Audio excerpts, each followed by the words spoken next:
प्रिय भक्तजनों, आइए सुनते हैं बृहस्पतिवार व्रत की विधि एवं कथा। इस दिन बृहस्पतिश्वर महादेव जी की पूजा होती है। दिन में एक समय ही भोजन करें, पीले वस्त्र धारण करें, पीले पुष्पों को धारण करें। भोजन भी चने की दाल का होना चाहिए, नमक नहीं खाना चाहिए। पीले रंग का फूल, चने की दाल, पीले कपड़े तथा पीले चंदन से पूजन करना चाहिए। पूजन के पश्चात कथा सुननी चाहिए। इस व्रत के करने से बृहस्पति जी अति प्रसन्न होते हैं तथा धन और विद्या का लाभ होता है। स्त्रियों के लिए यह व्रत अति आवश्यक है। बस व्रत में केले का पूजन करना होता है। कथा।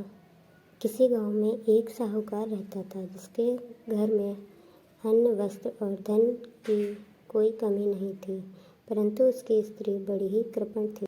किसी भिक्षार्थी को कुछ नहीं देती, सारे दिन घर के कामकाज में लगी रहती। एक समय एक साधु महात्मा बृहस्पतिवार के दिन उसके द्वार पर आए और भिक्षा की याचना की। स्त्री उस समय घर के आंगन को लीप रही थी।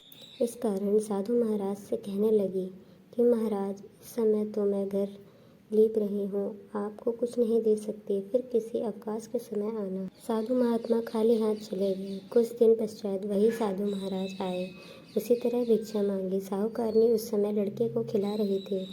कहने लगी, महाराज, मैं क्या करूं, अवकाश नहीं है, इसलिए आपको भिक्षा नहीं दे सकते। तीसरी बार महात्मा आए तो उसने उन्हें उसी तरह टालना चाहा, परंतु महात्मा जी कहने लगे कि यदि तुमको बिल्कुल ही अवकाश हो जाए तो मुझको भिक्षा दोगी। साहूकारनी कहने लगी कि हाँ महाराज, यदि ऐसा हो जाए तो आपकी बड़ी कृपा होगी। साधु महात्मा जी कहने लगे कि अच्छा, मैं एक उपाय बताता हूँ। तुम बृहस्पतिवार को दिन चढ़ने पर उठो और सारे घर में झाड़ू लगाकर कूड़ा एक कोने में जमा करके रख दो। घर में चौका इत्यादि मत लगाओ। फिर स्नान आदि करके घर वालों से कहो कि हजामत अवश्य बनवाएं। रसोई बनाकर चूल्हे के पीछे रखा करो, सामने नहीं। सायंकाल को अंधेरा होने के बाद दीपक जलाओ तथा बृहस्पतिवार को पीले वस्त्र मत धारण करो, न पीले रंग की चीज़ों का भोजन ग्रहण करो। यदि ऐसा करोगी तो तुमको घर का कोई काम नहीं करना पड़ेगा। साहूकारनी ने ऐसा ही किया। बृहस्पतिवार को दिन चढ़े उठी, झाड़ू लगाकर कूड़े को घर में ही जमा कर दिया। पुरुषों को हजामत बनवाने कहा, भोजन बनाकर चूल्हे के पीछे रखा। वह सब बृहस्पतिवारों को ऐसा ही करती रही। अब कुछ काल बाद उसके घर में खाने को दाना न रहा। थोड़े दिनों में महात्मा फिर आए, भिक्षा मांगी, परंतु सेठानी ने कहा, महाराज, मेरे घर में खाने को अन्न नहीं है, आपको क्या दे सकती हूँ।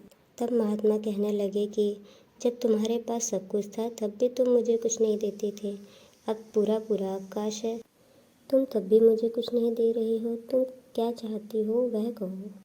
तब सेठानी ने हाथ जोड़कर प्रार्थना की, महाराज, अब कोई ऐसा उपाय बताओ कि मेरे पहले जैसे धन धान्य हो जाए। अब मैं प्रतिज्ञा करती हूँ कि आप जैसा कहेंगे मैं वैसा ही करूँगी। तब महात्मा जी ने कहा, बृहस्पतिवार को प्रातःकाल उठकर स्नान आदि से निवृत्त होकर घर को गौ के गोबर से लीपो तथा घर के पुरुषों हजामत न बनवाएं। भूखों को अन्न जल देती रहा करो। ठीक सायंकाल दीपक जलाओ। यदि ऐसा करोगी तो तुम्हारी सब मनोकामनाएं भगवान बृहस्पति जी की कृपा से पूर्ण होंगी। सेठानी ने ऐसा ही किया और उसके घर में धन्य धान्य वैसा ही हो गया जैसे कि पहले था। इस प्रकार भगवान बृहस्पति जी की कृपा से अनेक प्रकार के सुख भोग कर दीर्घ काल तक जीवित रहे।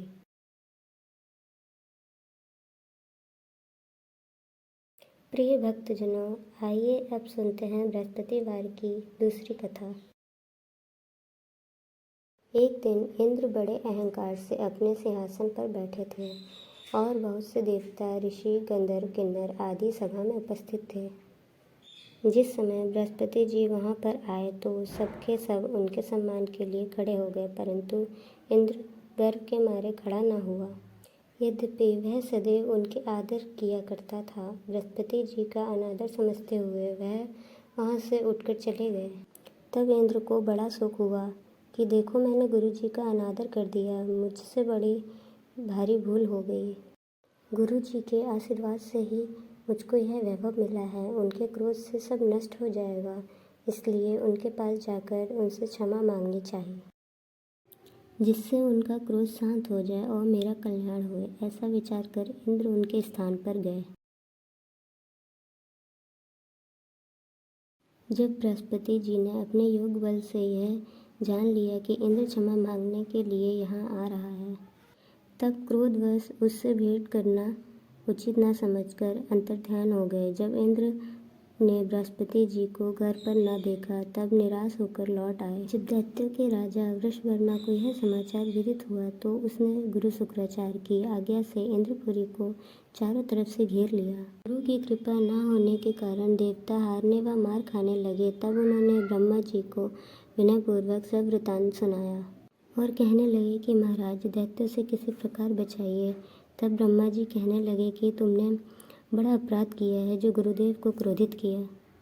अब तुम्हारा कल्याण इसी में हो सकता है कि त्वष्टा ब्राह्मण का पुत्र विश्वरूपा बड़ा तपस्वी और ज्ञानी है, उसे अपना पुरोहित बनाओ तो तुम्हारा कल्याण हो सकता है।